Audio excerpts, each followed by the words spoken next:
I'm resident of Collinwood, Joel Sains for YouTube, joined by my buddy Patrick McCray and my buddy Gordon Dymowski. We're here to do Superman Legacy. This is my third Superman Legacy video. And it's with these two fine gentlemen.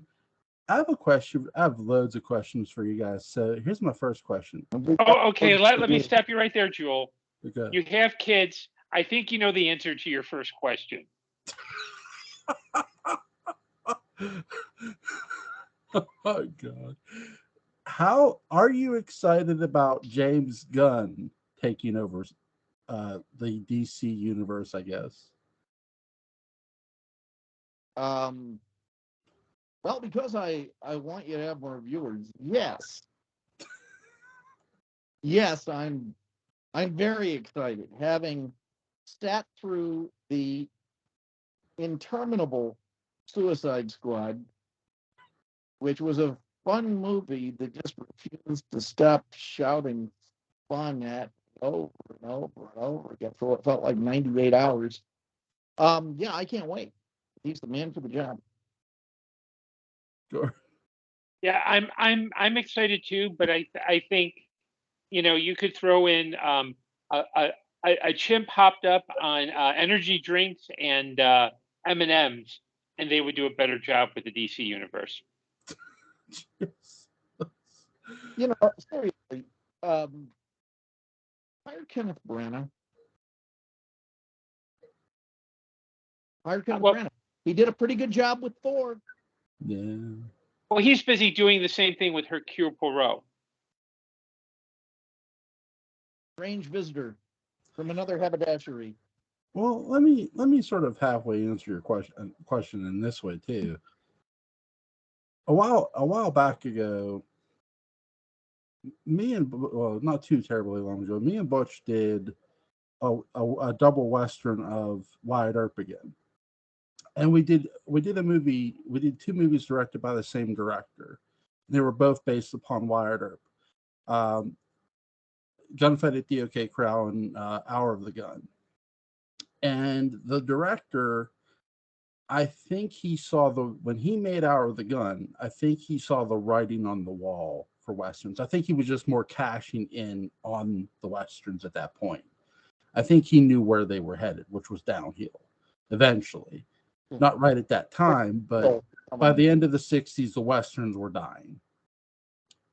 Your director for those detective movies and director of Thor, he probably saw where the superhero movies were ahead and said, "See you, bye." Kenneth Branagh is a interesting man. He knows things. He's a lot more. But I don't know.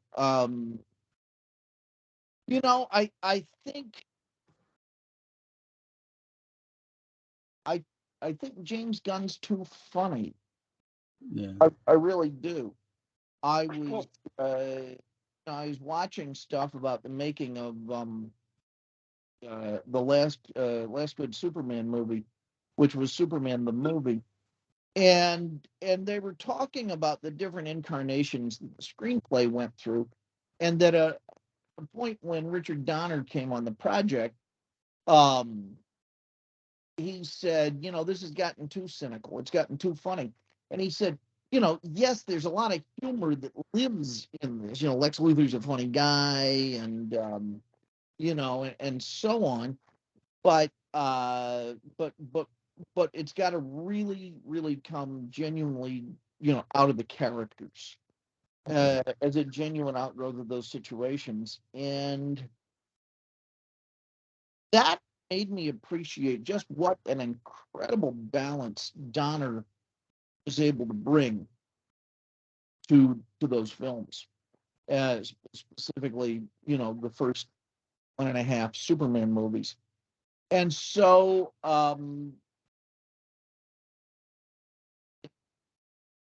I think the casting of the Superman director is more important almost than the casting of Superman, which is incredibly important because they've never topped Christopher Reeve. in my opinion, as a Superman. What an amazing balance. So, from what I've seen of James Gunn, certainly of the kind of Marvel directors, it's a very good one. Mm-hmm. But I really think there's something different. Maybe Tim Burton. Well, Tim Burton already had his shot and it never got made, but to Maybe kind of they- build on that, yeah. To kind of build on that, I think James Gunn, when you look at his entire oeuvre in filmmaking oeuvre, hoping I would hear that word. yeah. When you look at, I mean, he started at Troma, which is basically, here's $5, a video camera, and some cigarettes. Go make a movie. That's a good sign. That's what I'm saying. We believe in it. Mm-hmm. And so I think he's kind of worked. He's the kind of director, and I think now because he's noted for the Guardians of the Galaxy movies, but there's been a sense throughout his work about there's a. I think he embraces the kind of goofier side of certain things. I mean, he can be serious as a heart attack. I think he wrote or co-wrote the script to a movie that came out a few years ago called Brightburn, which is what if Superman were a serial killer? Yeah, I walked out of it. I mean, it's not bad, but it's also, it's an acquired taste. I think because Gunn is embracing the sillier side, the kind of goofy Silver Age side. I mean, he introduces Starro, a giant alien starfish, in the Suicide Squad, and it turns from being a kind of bad people breaking stuff caper heist movie to just balls out goofiness. He also, I mean, one of his first projects, and this is a deep cut, was the Creature Commandos, which actually started in the 80s. And the concept is simple, okay? You've got an army sergeant, you've got three soldiers who were subjected to experiments to be part of this like bad guys breaking stuff. So you got one guy who's a vampire, except he can go out in daylight. You got another guy who's a werewolf. Normally he's cowardly, but as a werewolf he's like go kill. And you've got a guy who basically stepped on a grenade, blew up, and they put him back together to be Frankenstein, but they didn't repair his vocal cords. And the fact that Gunn could go, I mean, I read this when I was a kid because it came out in the 80s. And the fact that he went so relatively obscure. Yeah. For that, I think he's willing to embrace the goofier side, whereas the traditional DCEU the traditional DC superhero movies, yeah, has been Leaden. yeah, leaden and full of themselves. They're more pretentious than I am on this podcast, so I think that should tell you something. Now, here's a thing. If I knew that the movie were taking place in the 1950s, sort of like the long imagined, long denied Peyton Reed Fantastic Four movie, which would have taken place in 1963.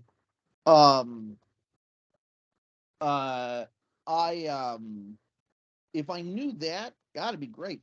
If I knew James Gunn were making Superman's pal Jimmy Olsen the movie, or God bless it, Legion of Superheroes movie, like a real one with what Cosmic Lad's outfit, the outfit. I would be even more excited. I mean, of all the people who are out there, I think he is a clear indicator that DC is kind of tired of Zack Snyder and just yet another. This is a guy who makes a Justice League movie that's longer than Winds of War. Yeah. Yeah, well, Tell me about think, that. yeah, well, I think too, it's also that I think DC also decided rather than do the smart thing, which would have been okay, we've got all these characters. Let's maybe start parceling them out and thinking in terms of how do we use these characters in different situations. It's just like, okay, we need to be Marvel, so let's put out a slate of movies, and that slate immediately, not just because of COVID, but because you had people trying to basically imitate what was going on, imitate success rather than how do we do this, but in our own way. Yeah. Well, Yeah. before I ask the next Superman question, let me ask this. Out of all the DC individual movies, which one was the best one, in your opinion? What do you define? Okay, Joel, that's a big question. What do you define as DC movie? Do you mean the Okay, recent okay, you know post? how Marvel introduced their characters individually. Captain America had his own movie. Iron Man had his own movie. Yeah. Thor had his own movie. So you're talking about the post Henry Cavill DC movie. Like, okay, Man of Steel was Man of Steel. Like, Superman had his own movie. Now, I guess the biggest one who didn't have his own individual movie would be Ben Affleck's Batman. He didn't have his own individual movie. The Aquaman. Oh God, yeah, I walked out. Aquaman had his own individual movie. Yeah. Flash had his own individual movie. Now, I would say, in my opinion, Wonder Woman was the best movie. I could be wrong.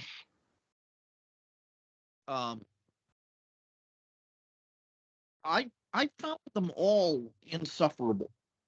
Really? I walked out on every single one of them. I have not sat through any of them.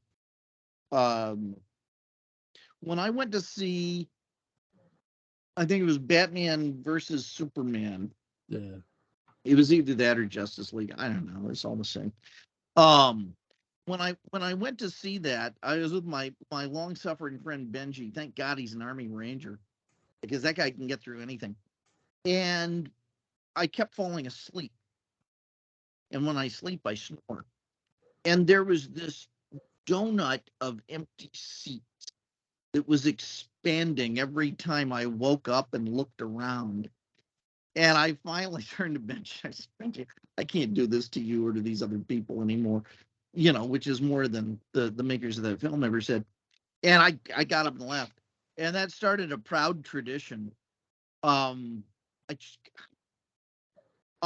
all for epic. I'm all for serious. I'm all for, modern gods. I'm all for Kingdom Come type stuff. But I just think they're leaden and lifeless and self-important and boring. And one of the things about DC is that it's funny, although they have constant team-ups, I really think they need to solidify their voice, nailing what it is people love about these characters before they before they lash them all together. I mean, like, get one of them right, guys. Just one. And then let's maybe get them together. But now, I mean, I think that the big thing is that now it's all a big TV series, and you're obligated to see each film so you'll understand the big team up. When the Marvel Universe started, it was like, wow, we're seeing these different films, and yes, there are references to each other, but I'm a Thor fan, and so I'm gonna see the Thor movie. I don't have to go see, the other movie, the Willie Lumpkin movie. I can see the Thor movie, and I'm good. And I think people have been so burned by this massive interdependence that you have to see everything, which I think culminated in the obscenity of going to see one half of Avengers Endless, and then knowing in between you were going to have to see an entire other movie about a character who's not even in that film to understand the second half of it. What a cash grab. I mean, and to wrap it up in feminism, if you wanted to do more to hurt the cause of female representation in superhero films, you couldn't have done a better job than to make people bitter about having to see this thing, which means, all of the red pill fanboys felt bitter about having to get this goyle jammed down our throats when we want to just see boys, kind of thing. I mean, what a disservice to everyone. So, yeah, I mean, I'll tell you, I liked Shazam. I sat through all of Shazam, and I liked that. And I bought Black Adam, and I watched the first half of it, and that was fun. I like seeing Pierce Brosnan. That's cool. Yeah, I like that. And I watched all of Suicide Squad, the James Gunn one. Yeah. Gordon? I like Shazam too. I like the first Shazam movie. I did enjoy Black Adam, but I thought Black Adam should have been a Justice Society movie, and that because That was nice. I'm a hardcore Justice Society fan. I'm sorry. As a period, right? Yeah, as a period piece. Mm-hmm. I mean, I like what they did in this movie, but it would be really cool to see it in a 40s context. Oh God, why don't they do that? It may be on the slate. We don't know. But I think the best thing that I enjoyed wasn't a movie. It was the Doom Patrol series. It's got Eric Kripke brought out. There's a lot of what it had in the '60s, which is that like kind of quirky, character-driven kind of snarkiness, but with the addition of an element of body horror that you really didn't get in any of the comics. Gordon, if I were given the keys to the DC car, what I would do is I would go to my creative team and I would say, okay, here's something called seasons 2 and 3 of Justice League. What we call Justice League Unlimited. There you go, guys. Mm-hmm. That may be for me the greatest sequentially told superhero acted piece of storytelling, however dramatic presentation I've ever seen. I think it was funny and moving and beautiful and stirring and mysterious and heartbreaking and exciting. I think it just did everything. And let that be your template. That's me. And it made you Justice League Unlimited made you care not just about Superman, Batman, Wonder Woman. It made you care about the characters you weren't familiar with too. Yes, or the characters you were familiar with that you never thought would get the time. Right. And the question, for God's sake. And Jeffrey Combs is still right for that part. Mm-hmm. I mean, they even snuck in a kind of Seven Soldiers of Victory pilot in one episode. Yes, they did. Yeah. It was beautifully cast. Just wow, what a piece of storytelling. And I don't like cartoons. I don't use the term animation. It's cartoon. I don't even like cartoons, and I loved it. Mm-hmm. Okay, here's the next question. In the upcoming Superman Legacy movie, do you want to see Superman's origin story told again? No. If they can show me something, new that genuinely helps me appreciate the character more, I'm not going to second guess people infinitely more talented than I am. Mm-hmm. However, I have never seen anything, in the origin that makes me go, gosh, I wish I knew more about that. Or, boy, Superman sure would make sense if we got this. I mean, in his teenage years, Smallville covered all of that. And, with their TV shows, the Krypton thing that they did, or House of L or whatever it was, from what I understand, covered that. And so, what else is left? I mean, um, Nina Hartley and John Stagliano as Lara and Jor-El. I mean, seriously, I don't know what's left. Yeah, I think if you're going to do Superman's origin, you do it as a line of dialogue. It's like, hey, you got, Superman, is it true you were rocketed from another planet? Da da da da. He says, I don't know. Because I think an infant at the time. It's basically doing the origin of a character like Superman or Batman at this point. It's just there to fill time. I think, now, Gordon, I'll tell you one interesting way. You just gave me a wonderful idea that what if Superman never got that crystal? What if Kal-El never got that crystal? Right. Imagine the existential weight of, well, son, we found you in a cornfield in a big burned hole, and action. And so we took you in. Now, maybe you came up from hell. We don't really know. And that gives a tremendous drive for Superman as the story goes on. And it gives a great way that various villains can show up and manipulate him. Mm-hmm. There is going to be Justice League members in this Superman movie. One has already been confirmed, Metamorpho. So they're really this James Gunn meat bottom of the barrel. Although no, Metamorpho's a good character. I'm sort of glad that they're going with the unexpected ones. Maybe are they going to bring in Deadman and the Demon? I don't know. Well, they should. Here's my next question. Who do you want to see as the villain in this movie, and who do you think will be the villain in this movie? And while you're both are answering it, I'll be right back. You gotta set something up. Mm-hmm. What are we gonna do? Hey, folks watching, what do you think we should do? Leave it in the comments below. Okay. All right.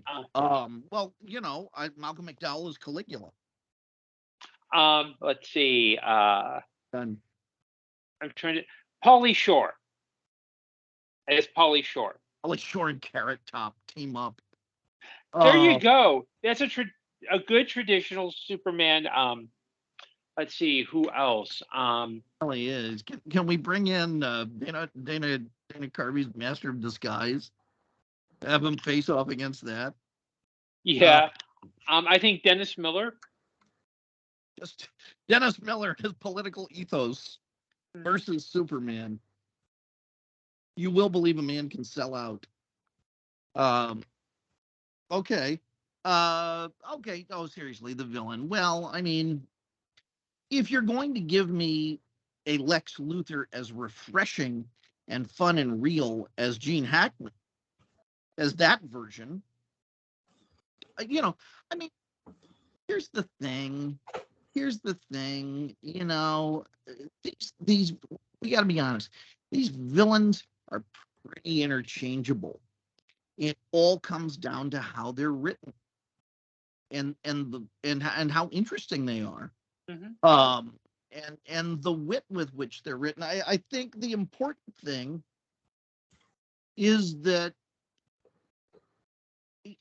who I think would be a great Batman villain, honestly, or Superman villain, the Joker. And I'll tell you why. I mean, I know he's not allowed to or whatever, but because he'll give everybody cooties. But the Joker is a character who would really take the time to get into Batman or get into Superman's psychology. And that's where, Superman's greatest weaknesses are. And I think his a character like that could manipulate Superman on that level. That's the sort of villain I would like to see. I mean, that's not the kind of villain that we're going to get. But me stronger than you, me throw bigger thing around. Who cares? And so ultimately a villain lets us learn something new about Superman in the way that he fights him. Yeah. Yeah, if I were to cast a villain, and I'm going very deep lore, I would go with a character called the Ultra Humanite, who actually made his debut in Superman in the 1930s. And this is a scientist who believes himself, he's a really smart scientist. He's a proto Luthor. However, later on, what they would do is later writers would have him, he has the ability to basically transplant his brain into other bodies. So for a while, in a 1940s comic, he was, he basically had his brain put in the body of an actress. In the 80s, his brain was implanted into a kind of genetically modified white ape. And I think having the idea that, if Superman is a character who has these abilities, but is also his main superpower is compassion and empathy. I think having someone whose superpower is, okay, I can put my brain into another body, but I can use the benefits of the whatever benefits there are. I think that would be an interesting conflict. I'm thinking though they'll probably go with either. If they don't go with Luthor, I think they're going to go with Brainiac because those are like the two obvious. I really love Brainiac, don't they? They always say, "Oh, we should have had Brainiac," and it's like maybe, I guess. Mixel-Flick's a great character, but I love the Silver Age stuff. Now, the more they make it like, and this is a case where you don't even need a really a central villain, although Luthor sort of is it. It is, anything from All-Star Superman. Yeah, Grant Morrison. Mm-hmm. All-Star Superman, just as heartbreaking, is beautiful. The villain is this weird solar cancer that it gets. Mm-hmm. Wow. I remember when I saw the DC animated version of All-Star Superman, I wept. It was just beautiful. So, I think one of the things about a villain's plan with Superman, you talk about compassion, is using that against him. Mm-hmm. Superman, you can do a lot. You can do a lot, but you can't end world hunger. And thanks to these nanites, I can end world hunger. And all you have to do is get out of the way because you're slowing humans down. We are not going to progress. We're not going to be able to solve our own problems if there's always a Superman. So you retire, go back to Krypton, or you share your genetic material, not in a Larry Niven sense, but you share genetic material, and so everyone can be a Superman. Superman, you realize your DNA could cure people with cancer? And with your Kryptonian knowledge, you know this. So by not making this available to the people at Johns Hopkins, you're willingly condemning people to die of cancer. How do you feel about that? Holy cow. That's the message that he puts out on television? Yeah. That's really heavy. You have, to tell the story intelligently, I think, you have to go with the implications of a character like that. You really have, it's WW, HED. What would Harlan Ellison do? I'm very serious about that. I don't know if you guys heard my villain pick on the podcast me and Butch did, or the one me and Mark did. So I'll repeat it for repeating its sake. We've only seen this villain once, and that was in Krypton. I wouldn't mind seeing it be Lobo, but that's just me. Now, Lobo, I don't know much about. The Claude Akins character from BJ and the Bear is our. Well, that's basically it. It is the Claude Akins character. He drives a space truck. Wouldn't it be great? No, now Lobo, I recognize he's got the long hair and like the glasses and a bad attitude and right. He's the type. He's the type of villain. Like, if he'd hand me over Superman, and they wouldn't do it, he'd blow up half of Earth just to show Superman that he could do it. Okay. And he's got the tech and power to punch out Superman. I would be perfectly happy with a film version. I'm totally serious, of the 1976, Superman and Spider-Man comic. Yeah. I think people would love that. Yeah. I think you'd have a lot of fun with that. Now, here's a weird question, because it's one I did not ask on the previous two podcasts. So I'll ask it to you two gentlemen. Do you think we'll see a Marvel character appear in a DC film? Yes. Okay, Gordon says no. I say yes. I say yes only because there's golden on their hills. Yeah. Just crass money making. Now, Gordon, I want you to be right. So convince me why I'm wrong, because I'm very eager to be wrong about that. Okay. Part of the issue is you're dealing with Marvel and DC are owned by two huge major conglomerates. Yeah. DC by Time Warner, Disney by Marvel. Marvel by Disney. Now, Disney has kind of Disney doesn't really have a very hands-on approach to the Marvel movies. They don't go in and suggest changes. What they'll do is say, okay, you do your thing, and we'll be okay. DC Comics or DC Entertainment doesn't have that kind of relationship with Warner's. I mean, Warner's kind of like it's almost like it's not a creative interference. It's more like, we need this. We want you to exploit this because we want to have as much stuff out there. And although Marvel and DC did work a lot of times in the 90s, I think they're just too siloed to actually come together. So a Who Framed Roger Rabbit kind of approach is not going to happen. Correct. Okay. There's things I missed. Do you want to see Lex Luthor in this movie? Gordon? Yes,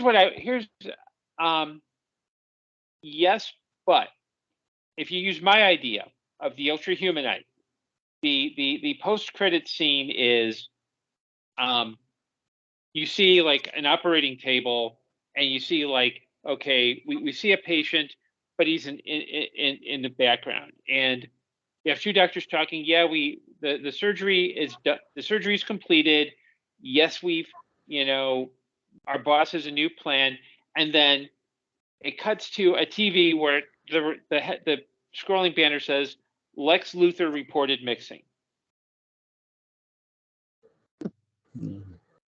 Yeah. Strangely enough, I'm still kind of with the aftershock of 1986 and the change of the Lex Luthor character there.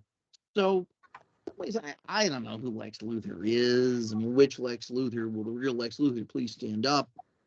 I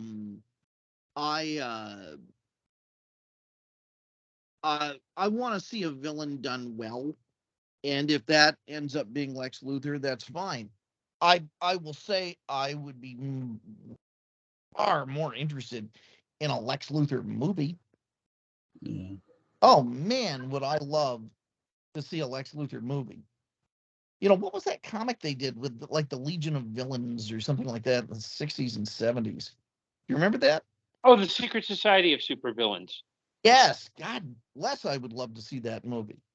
That's interesting. Show me something I haven't seen, because I hate to be such a stick in the mud. But that Donner movie hits so many right notes so primally, and it still works just alchemically. I'm not saying you shouldn't make more Superman movies, but that is a bar so high. It's kind of like, okay, go rewrite Hamlet and make it better. Or make it relevant to modern times or something. Well, you don't. You just go back to Hamlet. And we have to look at directors.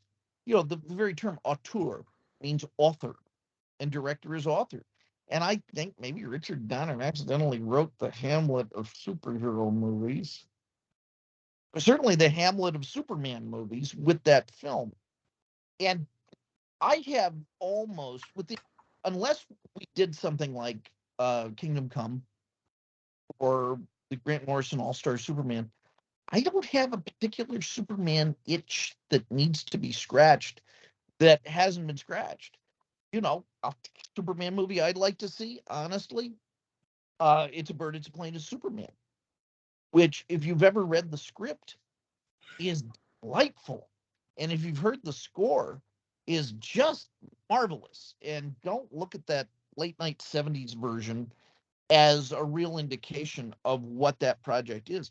It's a very sharp, witty, interesting sort of New Yorker Hirschfeld cartoon of a rendition of Superman.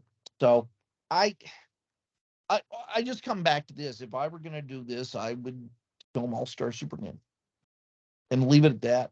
How touching, how wonderful to go in, or do The Man Who Has Everything. Mm-hmm. What is a comic book but just a big storyboard? Mm. There have been so many beautiful comic books, again, for The Man Who Has Everything, something like that. Give me that. I would love to see that. I don't know if Alan Moore would let it happen if he has the power to prevent it, but I would love to see it. Well, actually, Moore had said, I think in the last month or so, had basically announced that he wants, any royalties from his work go straight to Black Lives Matter. So I don't think he cares at this point. I think he'd be like, okay, you're going to adapt DR and Quench as a porn parody? Sure, go ahead. Just make the check out to Black Lives Matter. I don't care. Oh, and and that's the other thing is the Michael B. Jordan Superman that was discussed. I think it's a great idea, and I think it's maybe a necessary idea, because the real subtext of Superman is to be a Jewish immigrant and to have a golem protecting you, protecting your neighborhood. And that experience has now been so separated from, Siegel and Schuster and who they were as kids, that I think maybe a Michael B. Jordan Superman would be far more resonant to what the initial artistic intention was. And I know I'm not supposed to talk about initial artistic intention. I'm talking about superhero movies. But that seems truer to what I think Superman's about than, the latest corporate crap. Yeah. Yep. The studios really did work this over with that whole cinematic universe and multiverse approach to filmmaking. It's a great idea, but oh God, I mean, I'm exhausted. I just want to see a movie. I want the Strange New Worlds approach. Yeah. Here's my final question: is there a DC character you'd like to see in this movie, superhero or bad guy?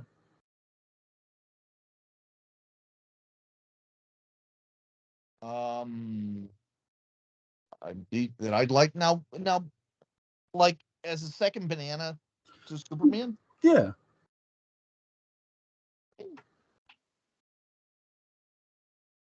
I mean, any of them I mean,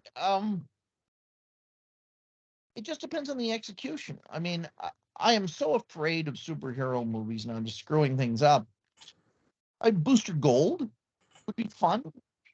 The Question would be fun. I'd love Bouncing Boy. You will believe a man can bounce. I don't know, Gordon. How about you? I could see throwing in Mon-El because it's like, okay, he's he's like Superman, only he's got to avoid like fishing weights and pencils because he's got an allergy to lead. Who's Mon-El? Mon-El. He later became part of the Legion of Superheroes. He's basically he's a super. In the original story, he comes to Earth. Superboy thinks he's his brother, and the guy came on a Monday, has no memory, so Mon-El. Yeah. I'd want to see Crypto the Superdog because why not?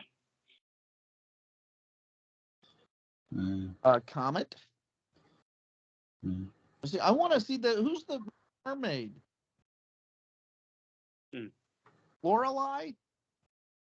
Oh, Lori Lamaris. Yeah, he had the mermaid girlfriend. I'd like to see a Russ Meyer Power Girl. Who wouldn't? That's a double feature. Yeah, definitely. I'm so sorry, that was horrible. But true. To me, often the side characters in DC are much more interesting. I would love to see a Dead Man movie.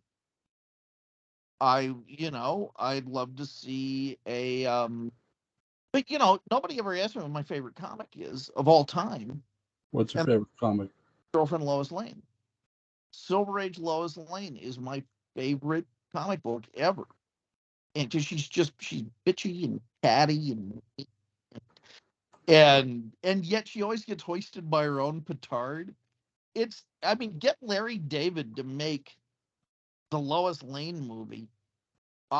I'm there on the front row because what was Elaine Bennis, but essentially a very accurate portrayal of the Silver Age Lois Lane. Two favorite Lois Lane comics. There's one where she gets hypnotized by a gypsy because she's mean at a fair into thinking she has the head of a cat. And so she walks around with a big box on her head, a big metal box, because she's afraid she's a cat. I want to see a movie of that. I swear to God. The other one, which I love, is where Lois accidentally gets into Jimmy's fluid, his elastic lad fluid, and she temporarily gains his powers of elasticity. And she says, well, I need an outfit for this. And Jimmy says, I have one. And he goes into his closet and he says, here. And she goes into the other room and she puts it on and she walks out, and it is Jimmy's purple elastic lad outfit, but it says elastic lass. So I think, Gordon, you know the question here. Mm-hmm. Did she rewrite lad into lass? Or did Jimmy also have a costume already prepared that said elastic lass? Well, Jimmy was dating Elastic for a while, so he was dating Alicia Masters. Who? No, Lucy Lane, Lois's younger sister. Right, that's right. That old dog. And so it's like all they say is sometimes cosplay can make an evening a little spicier. It certainly, yeah, but still, it begs the question: who wears the elastic lass costume? I'm not going there. Gordon, is there somebody you want to say? I think Superman Legacy is going to be really interesting. I know we've got to wait for it. I'm kind of glad that it seems like James Gunn isn't doing the whole here's our big master plan that we're going to have out in a year. It's more like, here's the stuff we're working on. Yeah. And whether it all comes together or whether it's just kind of like, okay, there will be some connective tissue, but there's not going to be like, you're not going to need to watch several series and several movies to get the gist of it. I hope I learned a lesson from that. I really. I don't think we'll see the person I'd like to see in the movie, but I would love to see Swamp Thing make a cameo. Who? Swamp Thing. Oh man, you sign me up. No. Mm-hmm. But is there anything you guys want to add about the potential Superman legacy? Well, the reason I'm so tough on this is because probably one of my top 5 favorite movies is the Donner Superman. Yeah. And I believe in it. I wore a silver Superman crest ring for about a decade. It's a figure I really, really, really believe in. And it's heartbreaking when it's not. And so I fear this movie because I want it so much, and I want it to be that. I think for me, what's important is the tone.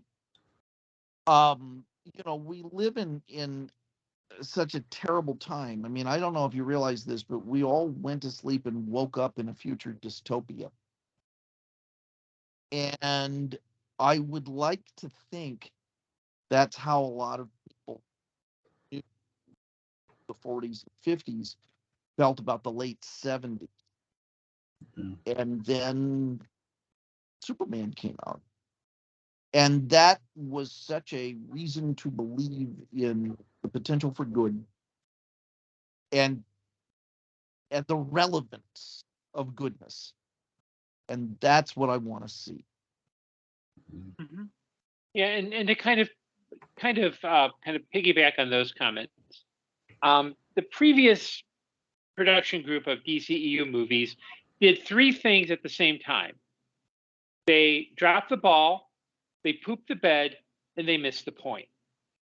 I mean, those are very dark edgelord movies, and we're living at a time where we kind of need something uplifting. And I mean, that's why I think James Gunn's Guardians of the Galaxy films were just so revelatory, because they were big and cosmic and goofy, but they had heart and compassion and kindness. And I think right now, unfortunately, there is an audience who really thinks that Zack Snyder is the world's greatest filmmaker, and they I'm glad that they like those movies, but you know what?